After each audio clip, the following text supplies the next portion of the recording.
سلیم اول سلطنت عثمانیہ کے نویں سلطان، جو بحیثیت عثمانی سلطان پہلے خادم حرمین شریفین اور خلیفہ بنے۔ سلیم اول، جو سلیم یاووز کے نام سے مشہور ہوئے، 1512 عیسوی سے 1520 عیسوی تک سلطنت عثمانیہ کے سلطان رہے۔ سلیم کے دور میں ہی خلافت عباسی خاندان سے عثمانی خاندان میں منتقل ہوئی اور مکہ و مدینہ کے مقدس شہر عثمانی سلطنت کا حصہ بنے۔ انہوں نے اپنے والد بایزید ثانی کو تخت سے اتارا اور خود حکومت سنبھالی۔ قانون کے مطابق انہوں نے تخت سنبھالتے ہی اپنے تمام بھائیوں اور بھتیجوں کو قتل کر ڈالا۔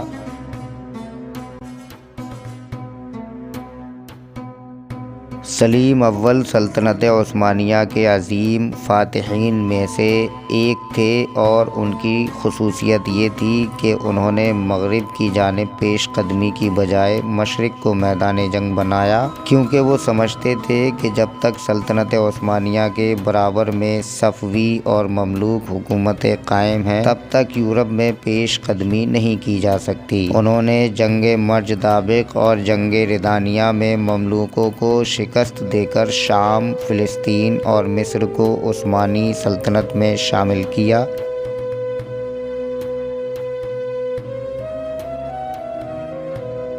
مملوکوں کی اس شکست سے حجاز اور اس میں واقع مکہ و مدینہ کے مقدس شہر بھی عثمانی سلطنت کے زیر اثر آ گئے۔ اس فتح کے بعد قاہرہ میں مملوکوں کے زیر نگیں آخری عباسی خلیفہ المتوکل ثالث سلیم اول کے ہاتھوں خلافت سے دستبردار ہو گیا، اور یوں خلافت عباسی خاندان سے عثمانی خاندان کو منتقل ہو گئی۔ مملوکیوں کو 1516 عیسوی اور 1517 عیسوی کے عرصے میں ہار ہوئی، جبکہ ان کی مملکت اپنے بڑھاپے کی عمر کو پہنچ چکی تھی اور ان کی تاریخ کا آخری صفحہ قلم بند ہونا تھا۔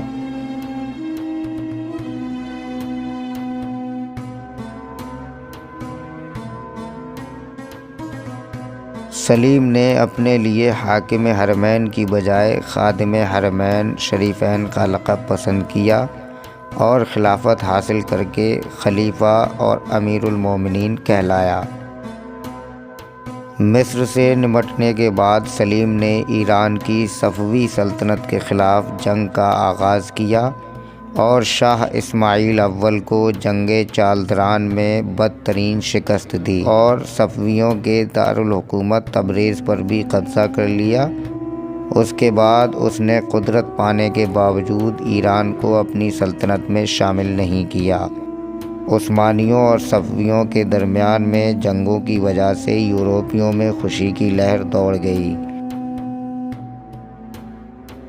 اور یہودیوں نے دولت عثمانیہ کے خلاف شیعہ صفوی ملک کی مدد کی ٹھان لی تاکہ عثمانی یورپ پر آئندہ کبھی بھی حملہ نہ کر سکیں اور صفویوں سے الجھتے رہیں۔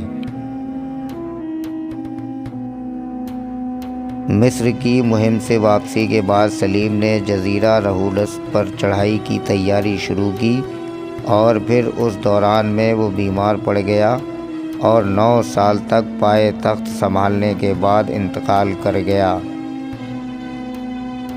اس وقت اس کی عمر 54 سال تھی۔ سلیم فارسی اور ترکی دونوں زبانوں میں شاعری بھی کرتا تھا۔ سلطان سلیم اور اس کے آباء و اجداد کو ایک عظیم مقام حاصل ہوا جو لقب خلافت کے استعمال سے پوری مطابقت رکھتا ہے۔